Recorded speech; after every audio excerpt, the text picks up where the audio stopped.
Prezadas alunas, prezados alunos, vamos agora para uma questão sobre o Ministério Público de Tocantins de 2012, lá da Banca CESP, falando sobre o processo penal. Vamos continuar nessa tocada até internalizar com as visitas que eu recomendo de 3, 7 e 14, 21 dias para você internalizar. Com referência à aplicação da lei processual no tempo e no espaço, aos princípios aplicáveis ao direito processual penal e aos prazos processuais, assinale a opção correta. Letra A. O prazo para interposição de apelação começa a correr a partir da juntada da carta precatória ou do mandado ao processo. Não confundir, para quem está chegando na área jurídica agora, mandato com mandado. Mandato é o que o vereador, o deputado, o senador, ele tem. E mandado é relativo ao processo, ao direito. É o documento emitido geralmente pelo juiz ou pelos promotores do Ministério, da Defensoria também. Opção B.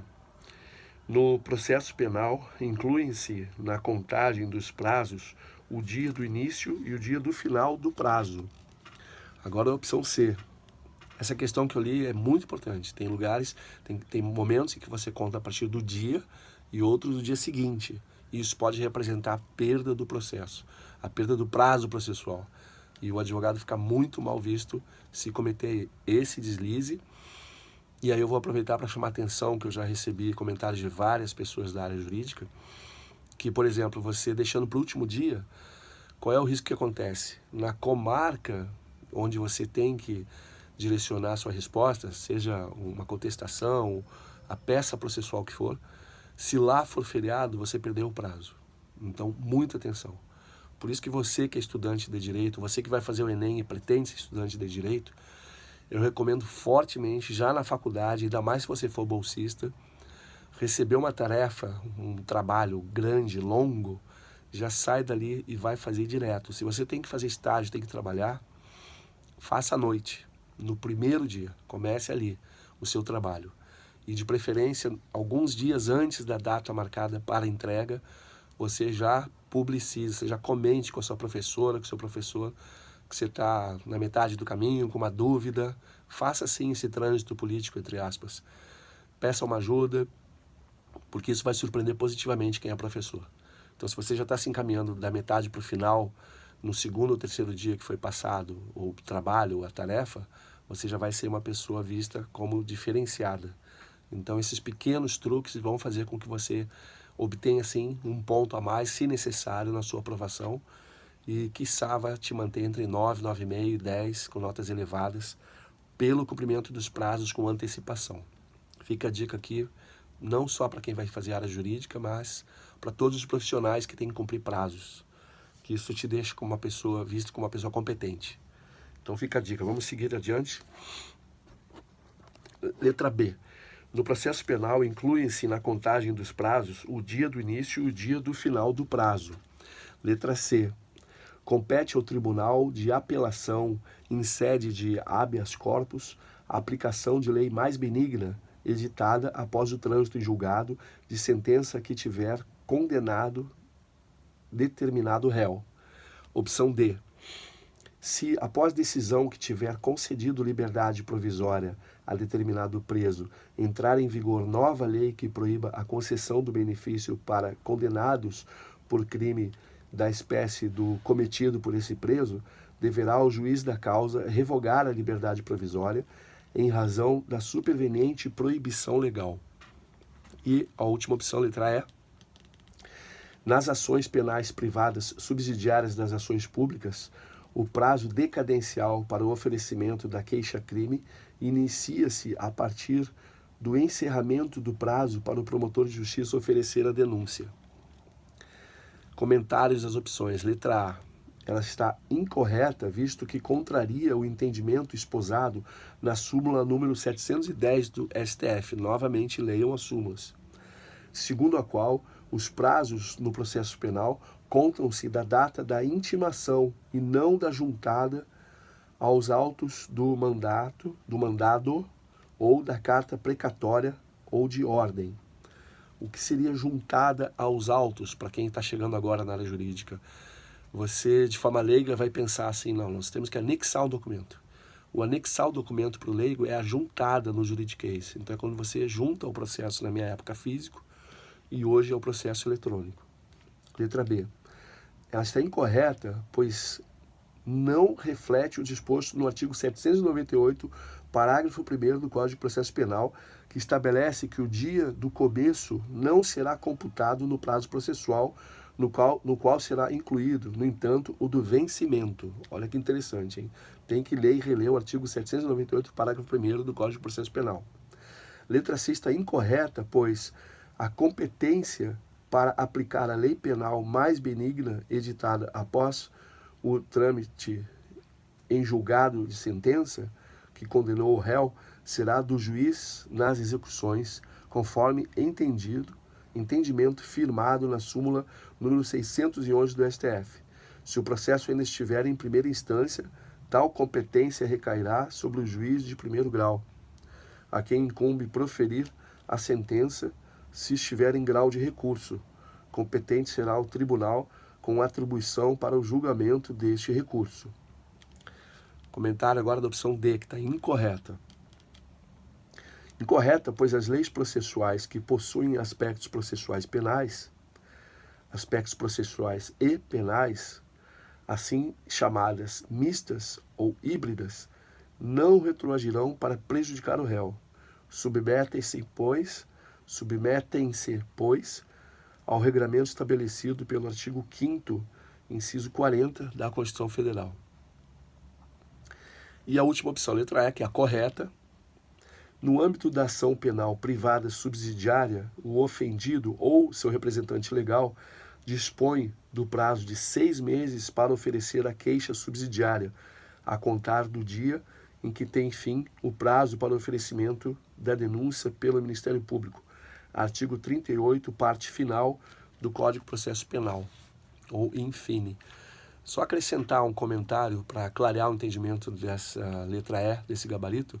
Esse prazo de 6 meses, ele se refere, por exemplo, a uma queixa-crime de injúria. A pessoa entra no apartamento de alguém, por exemplo, né, uma representante legal, um representante legal de condomínio, e fala algo que cause injúria em outro morador.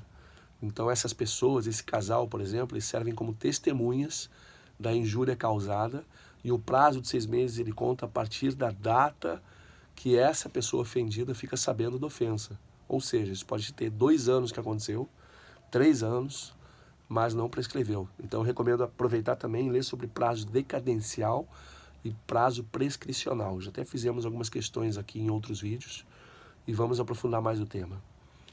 Dando sequência aqui, o nosso vídeo está com apenas 8 minutos. Vamos ler mais uma questão aqui de São Paulo, concurso para defensor público, prova de 2012 da banca FCC. Princípios e garantias processuais penais fundamentais. Assinale a alternativa correta, letra A. O princípio do nemo tenetur si detegere é corolário da garantia constitucional do direito ao silêncio e impede que todo acusado seja compelido a produzir ou contribuir com a formação de prova contrária ao seu interesse, salvo se não houver outro meio de produção de prova.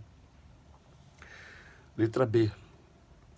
Constitui nulidade relativa o desempenho de uma única defesa técnica para corréus em posições conflitantes em razão de violação do princípio da ampla defesa. Opção C. A garantia constitucional da duração razoável do processo não se aplica ao inquérito policial por este tratar de procedimento administrativo, sendo garantia exclusiva do processo acusatório. Opção D. O STJ, o Superior Tribunal de Justiça, vem admitindo a mitigação do princípio da identidade física do juiz nos casos de convocação, licença, promoção ou de outro motivo que impeça o juiz que tiver presidido a instrução de sentenciar o feito, aplicando por analogia a lei processual civil. Opção E. A defesa técnica em processo penal, por ser garantia exclusiva do acusado, pode ser por ele renunciada, desde que haja expressa manifestação de vontade homologada pelo juiz competente. Vamos aos comentários das opções. A letra A está incorreta, pois, ainda que inexista outro meio de produção de prova ao acusado, é assegurado, mesmo assim, em vista do que enuncia o princípio do nemo tenetur se detegere, o direito de não colaborar com a produção de qualquer tipo de prova, sem que isso implique prejuízo para sua defesa. Bem, por isso, é dado ao investigador acusado, por exemplo, o direito de recusar-se a participar de reprodução simulada do crime. A letra B é incorreta, pois na hipótese de os corréus apresentarem defesas conflitantes, é vedada a atuação de um único advogado, sob pena de nulidade absoluta. Nesse sentido, habeas corpus, colidência de defesa, defensor único de corréus, nulidade, havendo a corré no inquérito policial, afirmado a participação do paciente no evento criminoso e negado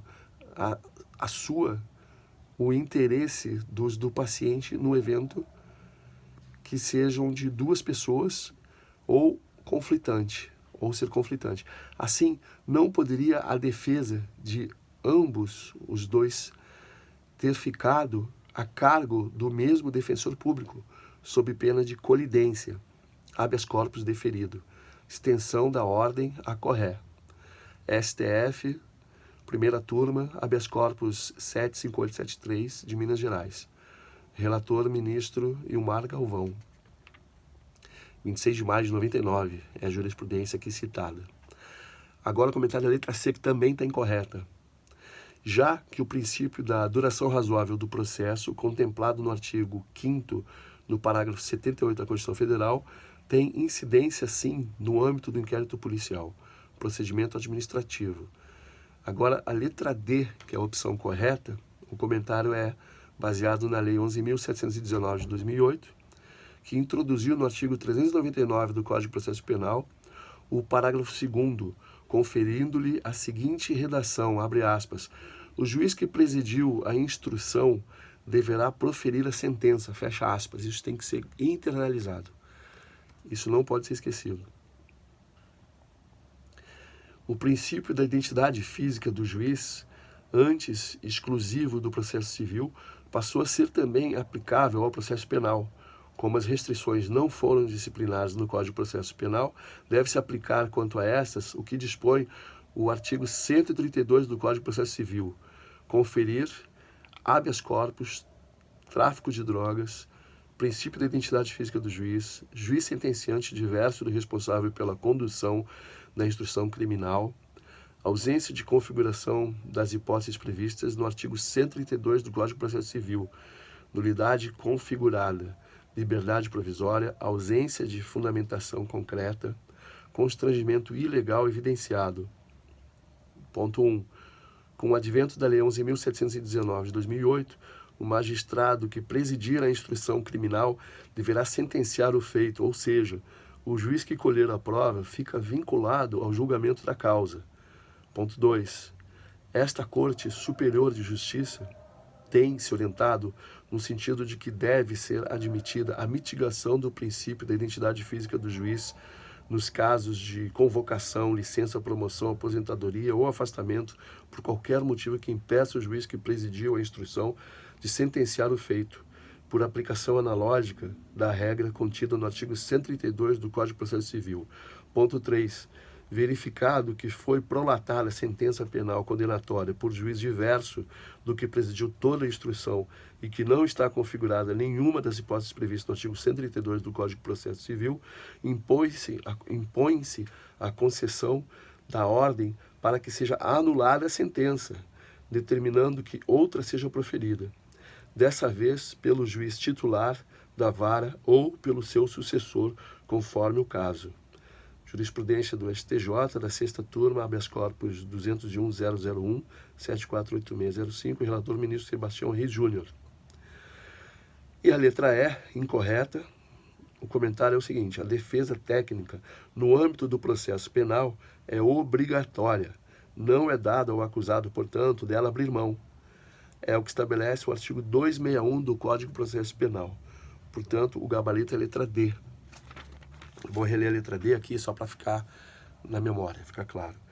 O Superior Tribunal de Justiça, o STJ, vem admitindo a mitigação do princípio da identidade física do juiz, nos casos de convocação, licença, promoção ou de outro motivo que impeça ao juiz que tiver presidido a instrução de sentenciar o feito, aplicando por analogia a lei processual civil. Então essa é a correta e eu peço a colaboração das prezadas alunas e alunos para verificarem qualquer alteração, qualquer introdução, qualquer modernidade nessa questão até hoje, início de julho de 2025.